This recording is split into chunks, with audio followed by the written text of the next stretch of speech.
আসসালামু আলাইকুম রহমতুল্লাহ। যারা 60, 70, 80-র দশকে লেখাপড়া শুরু করেছিলেন, তাদের মধ্যে যারা এখনও জীবিত আছেন বা তার পরবর্তীকালেও সমসাময়িক কালে যারা লেখাপড়া শুরু করেছেন, তারা যারা এখনও জীবিত আছেন, তারা নিশ্চয়ই মনে আছে যখন শিশু শিক্ষা বা বাল্য শিক্ষা বলে একটি বই ছিল, যার মধ্যে একটি কথা সবারই মনে থাকবার কথা, সেটা হলো লেখাপড়া করে যে গাড়ি ঘোড়া চড়ে সে।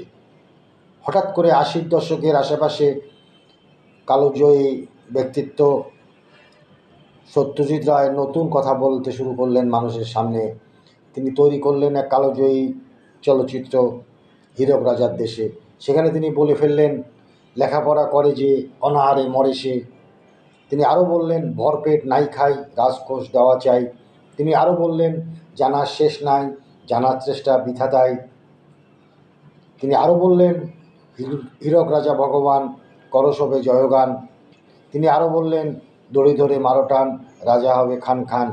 কোনটি ঠিক? ভালো থাকবেন।